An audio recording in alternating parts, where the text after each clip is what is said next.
સરકાર યોજનાઓનો લાભ નહીં મળતા હોવાની રાવ સાથે આજે દિવ્યાંગો ધ્રુજતા પગે હાથમાં લાકડી અને એકબીજાના સહારે કલેક્ટર કચેરીમાં આવી રજૂઆત કરી હતી। દિવ્યાંગોને અધિકારીઓ સરકારી લાભ નહીં અપાવતા હોવાની ફરિયાદ ઉઠી છે।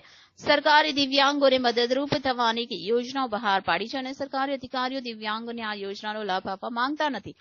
આજે સુરતમાં કલેક્ટર કચેરી ખાતે દિવ્યાંગો પહોંચ્યા હતા। અંત્યોદય યોજના અંતર્ગત અધિકારીઓ લાભ ના આપતા હોવાની દિવ્યાંગોએ રજૂઆત કરી હતી।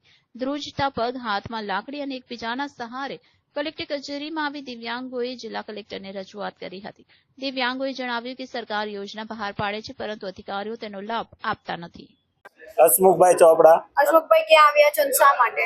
અમે કલેક્ટર કચેરી આવ્યા છીએ। દિવ્યાંગોને જે અંત્યોદય અને બીપીએલ કાર્ડ યોજનાનો લાભ મળવો જોઈએ નથી મળતો। રજૂઆત કરવા છતાં 5-5, 6-6 મહિના થઈ ગયા અને એ ઓન પેપર જ છે। એનો અમલ કરાવવા માટે અમે અહીંયા આવ્યા છીએ।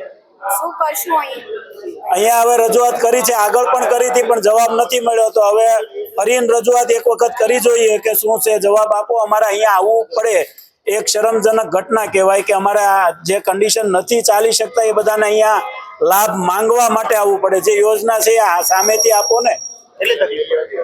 અમારે ચાલવામાં જો બધાને જાણે જ છે કે દિવ્યાંગોને કેટલી અગવડતા પડે। એ આખા સુરતમાંથી બધેથી દરેક ઝોનમાંથી અહીંયા આવ્યા છે, તો એને કેટલી પડે એ તમે મીડિયા લોકો જાણી શકો છો કે કોઈના સહારા વગર ના ચાલી શકે, એને અહીંયા આવવું પડે।